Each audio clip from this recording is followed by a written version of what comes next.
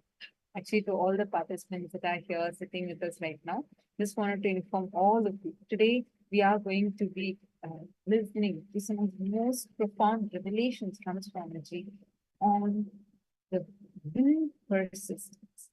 How you can actually really be successful in anything you start, in any endeavor you take up. How can you actually experience the success?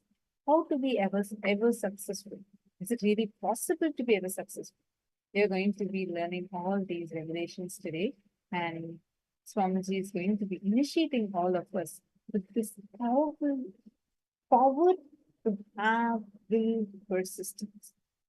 And today we are going to also be doing some workshops that will help us understand deeper about will persistence. Now let's all enter into understanding deeper about this loka of Satyaloka. Satyaloka, which is the abode of Brahma. This is the last loka before you are liberated, even from these 14 lokas. See, the 14 planes of existence.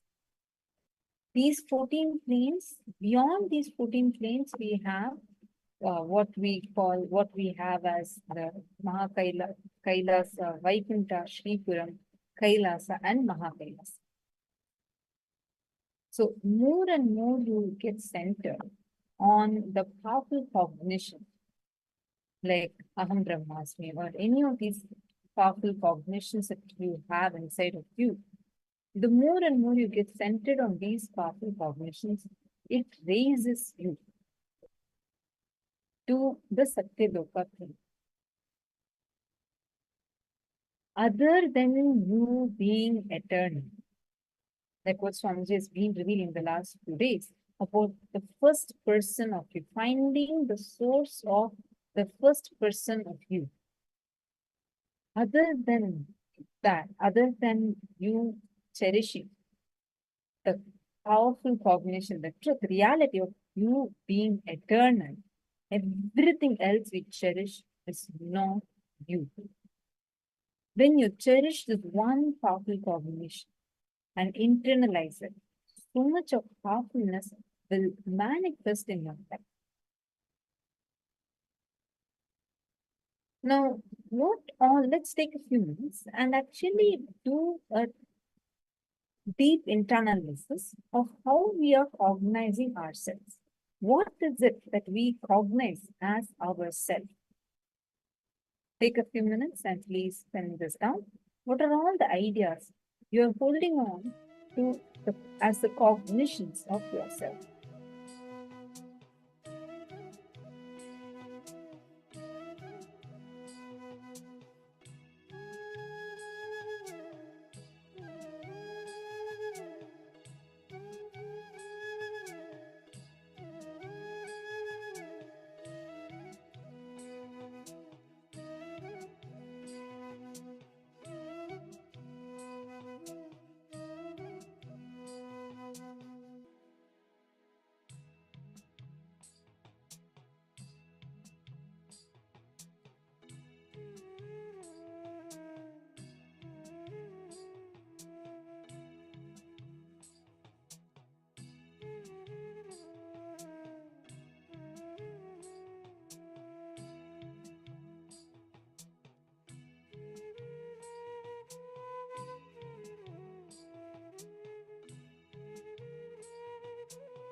Hope all of you have finished writing. If you have finished writing, please post in the chat. Okay. So now, in all that you have written down, see, for example, now you have written down saying that, okay, you feel that you are this body, you feel that you are having this kind of mental thought current, or you feel that you are what money you are having in your bank. Like this, everything, whatever cognitions you are building inside of you, whatever ideas you're carrying in you, sit and segregate it. What all are based on the eternity-based thought currents and what are all ephemeral? Sit, dissect your thought currents and please connect. I request all the participants to start this. Is it eternal or not eternal?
Hope all of you have finished writing this. See, this segregation, just understanding what all are the cognitions we are carrying. See, the first person of you. Yesterday, Swamiji revealed how the source of that very first person in you, that first person is the God particle, right? Now, the cognitions you carry about you, these are very superficial level. The more and more deeper you dig in and see how actually am I holding myself? Who am I? What is it that I'm cognizing myself as? And with that, what am I basing it on? Understand, this is not just going to give you spiritual transformation. This will give you amazing results, even in your career goals, health goals, and every field that you're entering in. Because the cognitions we carry about ourselves matter. What decides whether you're able to speak up in your board meeting or not? It is the cognitions that many times because you are insecure of yourself, you're not sure about yourself.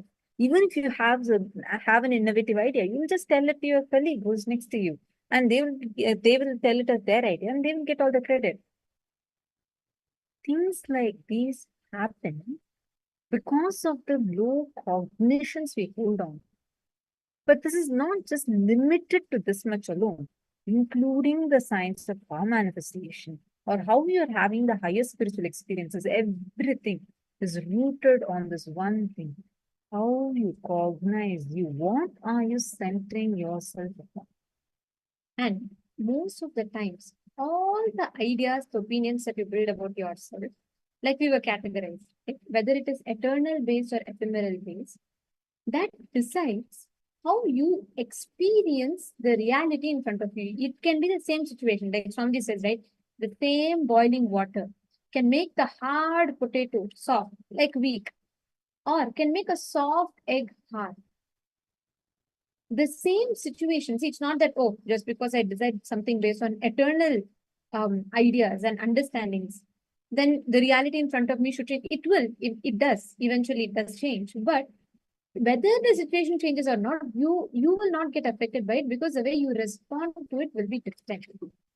That very cognition, the software, inner software from which you respond, that will change. And that's the most important.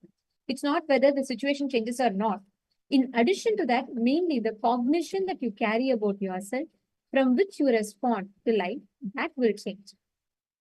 Now, we're all going to be entering into a very, very beautiful power manifestation session. Today is going to be very exciting power. We're all going to be manifesting the power of being able to connect to nature, being able to change the weather, temperature, and being able to bring rain as per our will.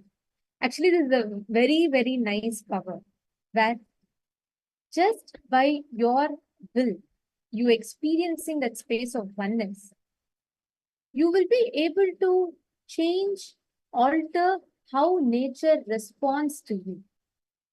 In Hinduism, we have tons of references to how this power is manifested. There are so many references. This is not, for us, it was not like a power manifestation, like something you have to do separately, like how we understand right now. It was part of our lifestyle. In Hinduism, if you see any stories you take, any Puranas you take, easily you will find at least 20-30 references of how they just command. They'll say, okay, it has to, the sun has to stop rising now, and the sun will listen and stop rising just because of the declaration of that person. It's a very, very practical experience that you can have. And very easily you will be able to manifest a breakthrough for it. So please understand, today, all of you, all the participants here are going to be manifesting this power of being able to alter the Vatavarana, being able to change the weather temperature, and being able to bring rain as per your will. This will really work. You are going to be actually connecting with nature and really getting the rain. Can I request all of you to please come on camera, Ma Julie Silla, Ma Lita, Ma Amsakala, Ma Maha. Can I request all of you to please come on camera and settle down?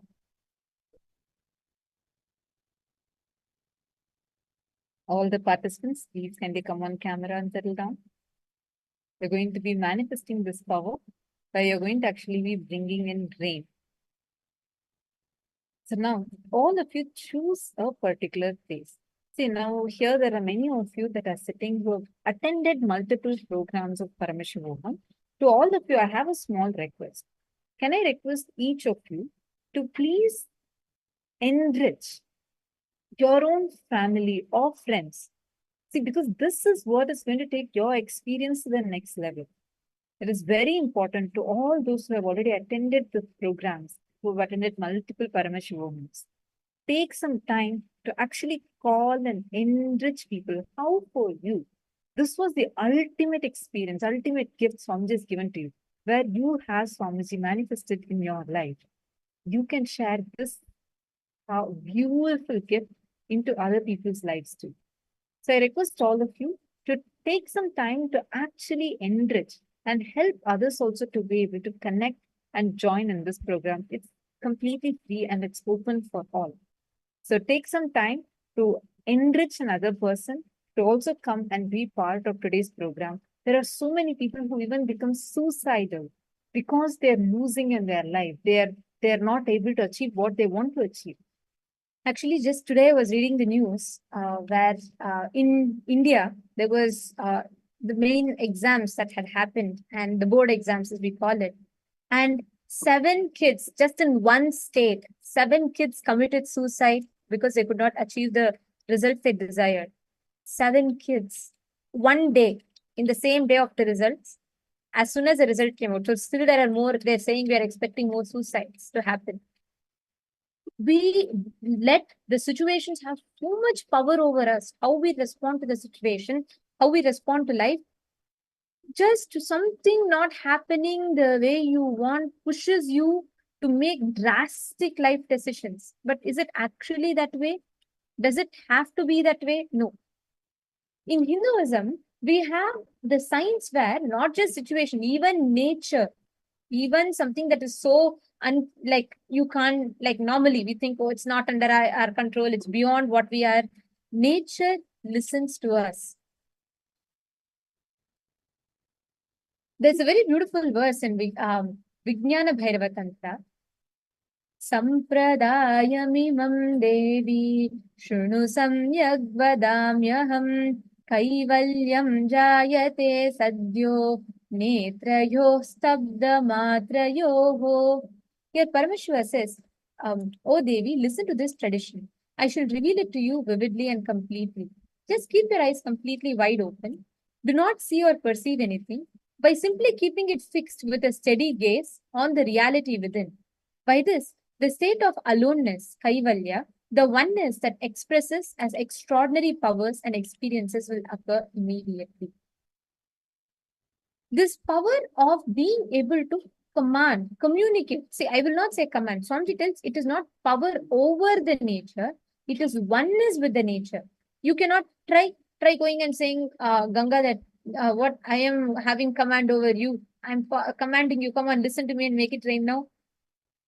You will simply one strong wind from the nature, that's all, you'll be on the ground. Swamiji tells very beautifully that you should never try to go and have power over it. The concept of conquering something, having power over, does not exist in Hinduism. It is only oneness with the wind, experiencing tremendous friendliness. And that is why in Hinduism, you will see tons of references where common men, common people were able to command and make the nature just manifest what they want as reality. A very beautiful example is Savitri. Savitri is a great woman whose embodiment of chastity. She literally stops the sunrise just by her one declaration. Swamiji very beautifully narrates this incident, and let us listen to that beautiful revelation now. Swamiji also tells why sun exactly listened to her. What was the exact science behind it?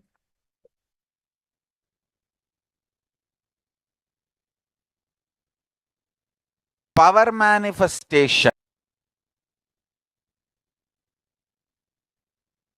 Power manifestation, enlightenment science of Hinduism is not just little peace and little bliss. No. It gives you tremendous peace and tremendous bliss, no doubt. But the conscious science of Hinduism is playing with the reality.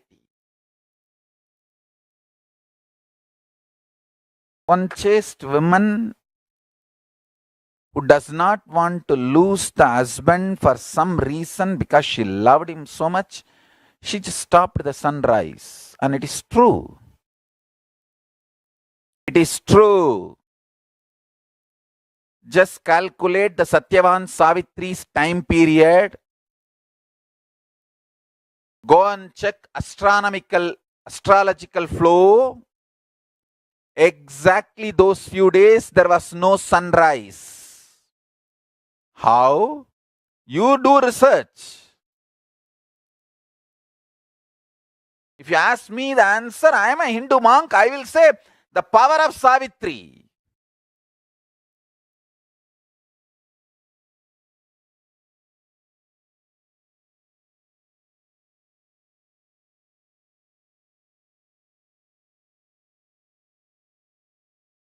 You can try to find out whether there was any huge dust cloud formed between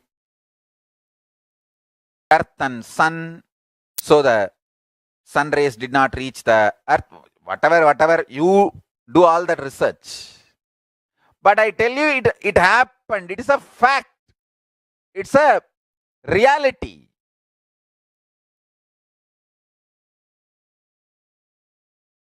Savitri was able to stop the sun rays falling on the planet Earth for few days. Chastity.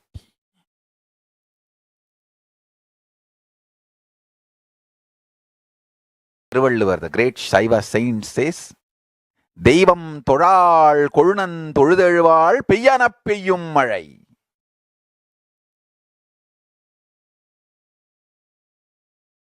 Toral means not worshipping, no need to be worshipping. It means she experiences husband as God so strongly, she is connected with the Paramashiva component of her husband, the conscious component of her husband. She does not feel the need to worship any other god separately. That kind of a strong, chaste woman, Peyyana Peyyum Mazhai. When she says shower, rain showers, nature listens.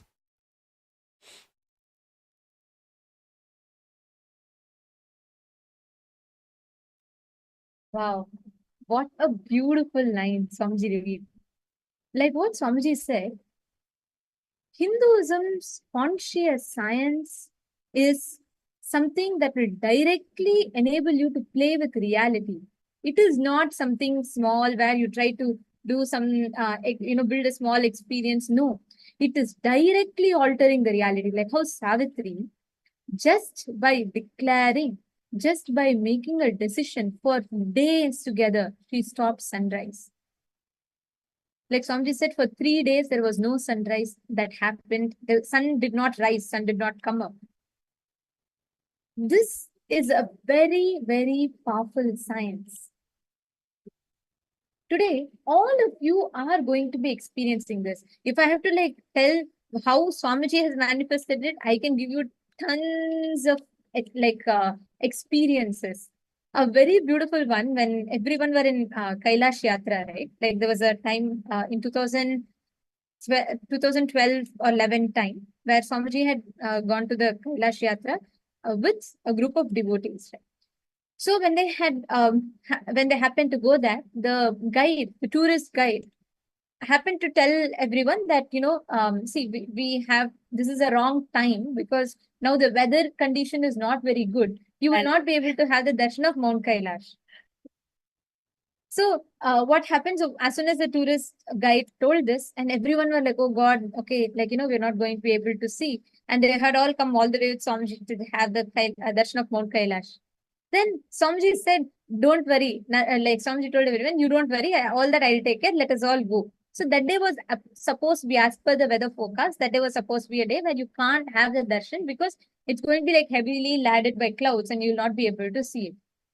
So we have that video clip also. We'll be showing that to you all. So as soon as that day Swamiji went, Swamiji just went and Swamiji said, Swamiji said the clouds to clear. He literally just told, he spoke, he verbally told the clouds to clear. And in matter of minutes, all the clouds parted ways, giving a clear darshan of Mount Kailash. Everywhere else around it, it was cloudy. So it was not like, it was extremely sunny and clear. No. That day, as per the weather forecast, everywhere else it was cloudy, except for around Mount Kailash, where from the point where only Swamiji and the devotees were standing, they were able to see the darshan of Mount Kailash very clearly. There are tons of this thing. See, with Swamiji, right, it is not just oneness with nature. He is that nature. He is the source of the nature. So everything will just listen. I have witnessed this tons of times. Like so many times, Swamiji will play with the nature. And it's not like something separate. I mean, see, for us, it's like we connect to the nature and we request the nature listens and moves. For Swamiji, as per what Swamiji wills, the nature follows that. And all of us, as Swamiji's disciples, as those who are initiated by him, every one of you here, we are not governed by the normal laws of the nature or normal laws of how things work. For us, Swamiji initiated us. When you command, when you say, yes, I want to manifest rain, it has to rain. Irrespective of our capabilities, when you declare from the space of oneness, when you say, Swamiji, I am in oneness with you because you have initiated me and blessed me to manifest this power. The power has to manifest.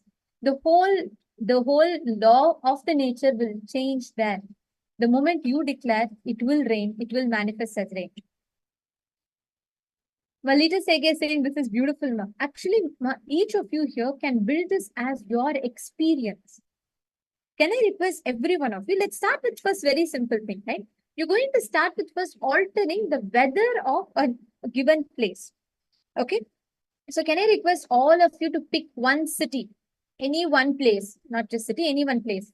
Anil Kumaraya, see, you also manifest this power. If you play with this power, you will have so much of confidence that Swamiji, like Swamiji told in this clip that we listened to just now, our conscious science enables you to change the reality. It is not just limiting you to try and do something and you're going to sit and meditate and cope up with the reality. No, you can change the way reality occurs to you itself. So it's a very, very powerful science.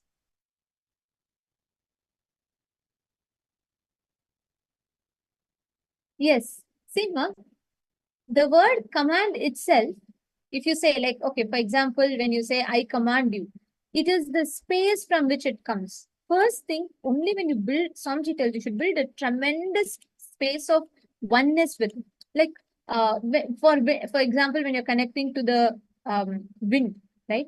Connect to Vayudeva, experience that space of oneness. It comes from a very deep, friendly space. That's why it's different. Swamiji tells, you are neither going to be like having a low inner image, not you're going to be arrogant. Like, for example, you're not going to go and say, oh, I'm such a poor human being. Please help me. Please, make it more windy here. No, that's not. At the same time, it's not going to be where you're going to have be arrogant and egoistic towards it. No, that also is not the case.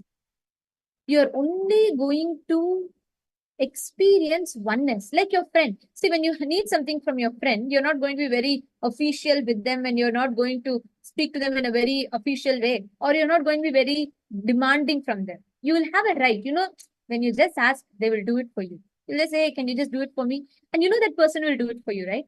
That is the space you're supposed to experience. So it is not, if you use that word, sometimes it depends on which space it comes from. So what you need to do is not just the words, it's the space. You address the space, the words will naturally be a reflection of it. Okay. So now I'm going to be showing a website for you all. Just make it easy. You all can head to accuweather.com and you can pick up one place, any one place. It can be a city that you are not in presently. You can pick any one place and you're going to try to alter its weather to something that it is already not forecasted for. Like, for example, let's say if your city is having a weather forecast that it is going to rain. Maybe you can ask the weather to become more hotter. And understand, just by you doing this power, it will tremendously increase the will persistence that you carry. So it is very, very important for you to do this power manifestation. Understand every power we manifest throughout the program tremendously helps you in having the ability not just to connect with the nature, having the ability to manifest this power, even to have that quality of will persistence in you, which will help you achieve great heights even in your own life. So this is a very, very important power. Okay, so shall we all enter into power manifestation now? I'm going to be projecting the link for you all. Please see this. And I request everyone to head to this link, and you can put any city name that you want. But see, one thing, when you are connecting to it, make sure that you're not going to be changing it to something that is already predicted. You have to do it something that it's not predicted. If somewhere it's cloudy, try to make it like dry, like some normal. Or if somewhere it's very hot, make it windy and make it rain then. So you're going to change the weather temperature first before you go to bringing rain, changing the whole place physically. Just work on altering the temperature. Increase it by 1 degrees, 2 degrees, or 3 degrees. So when you actually refresh on the application, it should show that there's a change in the weather. I request you all to chant the Mahavakya and please start. Paramashivoham Om Nityananda Paramashivoham Om Nityananda Paramashivoham Om Nityananda Paramashivoham Om Nityananda Paramashivoham Om Nityananda Paramashivoham Om Nityananda Paramashivoham Om Nityananda Paramashivoham Om Nityananda Paramashivoham Om Nityananda Paramashivoham Om Nityananda Paramashivoham Om Nityananda Paramashivoham Om Nityananda Paramashivoham Om Nityananda Paramashivoham Om Nityananda Paramashivoham Om